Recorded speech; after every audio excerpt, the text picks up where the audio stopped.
wabarakatuh. Halo teman-teman semua, selamat pagi. Bagaimana kabar kalian? Baik ya. Nah, hari ini kita akan membahas mengenai awal mula keanekaragaman eukariot. Yang pertama kita akan bahas yaitu mengenai endosimbiosis dalam evolusi eukariot. Dan yang kedua, membahas mengenai awal mula perkembangan tumbuhan. Oke teman-teman semua, yang akan kita bahas pertama yaitu mengenai endosimbiosis dalam evolusi eukariotik. Jadi, keragaman sel eukariot itu berawal dari simbiosis antar prokariot, yang itu dinamakan dengan endosimbiosis. Jadi, endosimbiosis itu apa? Endosimbiosis yaitu proses terbentuknya organisme eukariotik dari organisme prokariotik yang mengalami evolusi. Jadi, evolusi ini dapat menyebabkan organ-organ bermembran yang membuat sel tersebut berubah menjadi eukariotik. Jadi, dahulu itu sel eukariotik tidak memiliki organel penghasil energi. Kemudian, sel tersebut itu menelan bakteri fotosintesis dan juga bakteri aerob secara endositosis. Yang kemudian, bakteri tersebut itu bersimbiosis dengan sel eukariotik, seperti yang bisa dilihat dari gambar berikut ini.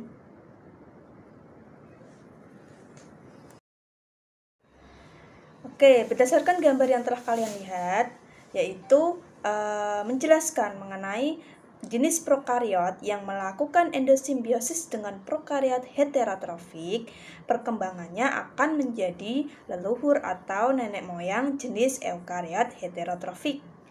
Dan ketika jenis prokariot yang bersimbiosis dengan prokariot fotosintesis akan menjadi leluhur atau nenek moyang eukariot fotosintesis seperti yang telah kalian lihat pada gambar. Di situ sudah dijelaskan mengenai mitokondria dan plastid yang masuk ke dalam eukariotik. Jadi si mitokondria dan plastid itu memiliki DNA yang memiliki kerja otonom sehingga dapat melakukan sintesis protein secara mandiri. Contoh lain seperti pada euglena. Nah, euglena itu dibilang memiliki ciri mirip hewan karena memiliki flagel. Di satu sisi juga dibilang memiliki ciri tumbuhan karena memiliki kloroplas. Berdasarkan gambar yang telah kalian lihat, jadi satu garis keturunan eukariotik heterotrofik itu dapat memperoleh satu endosimbionts tambahan, yaitu cyanobacteria fotosintetik, yang kemudian berevolusi menjadi plastida sehingga dapat memunculkan alga merah dan juga alga hijau. Nah, itu penjelasan mengenai endosimbiosis dalam evolusi eukariotik. Dan yang akan kita bahas selanjutnya yaitu apa? Mengenai awal mula perkembangan tumbuhan. Jadi, awal mula keragaman tumbuhan darat itu ada hubungannya loh dengan alga. Lalu, apakah alga itu termasuk nenek moyang dari tumbuhan yang kita lihat? Jadi, alga dengan tumbuhan darat itu memiliki karakteristik umum, yaitu melakukan fotosintesis.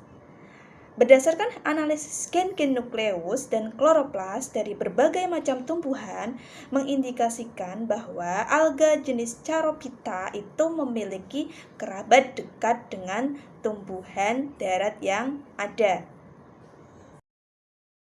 Jadi, sejarah adaptasi daratan oleh tumbuhan itu terdapat 4 periode utama dalam evolusi tumbuhan, yaitu periode pertama. Periode pertama terjadi pada masa Ordovisian di zaman Paleozoikum yang terjadi sekitar 475 juta tahun silam. Jadi, awal mula tumbuhan diduga berasal dari nenek moyang akuatik atau alga hijau. Adaptasi terhadap kehidupan darat dibuktikan dengan adanya sporopolenin dan gametangia berlapis yang melindungi gamet dan embrio. Nah, adaptasi tersebut itu ternyata terjadi pada Bryophyta yang termasuk tumbuhan pertama di daratan. Lalu masuk ke periode kedua nih teman-teman. Nah, periode kedua itu terjadi pada masa Devon sekitar 400 juta tahun silam. Pada periode kedua evolusi tumbuhan itu ditandai dengan adanya diversifikasi tumbuhan vaskuler. Tumbuhan vaskuler awal merupakan tumbuhan tidak berbiji seperti pada tumbuhan paku-pakuan. Lanjut ke periode ketiga. Periode ketiga, evolusi tumbuhan dimulai dengan kemunculan biji, yaitu struktur yang melindungi embrio dari kekeringan dan ancaman perubahan lingkungan. Jadi kemunculan tumbuhan berbiji ini dapat mempercepat perluasan kolonisasi tumbuhan di daratan. Tumbuhan vaskuler berbiji muncul sekitar 360 juta tahun silam dengan kemunculan gimnosperma yang terdiri atas konifer dengan berbagai variasi jenisnya. Lanjut ke periode keempat.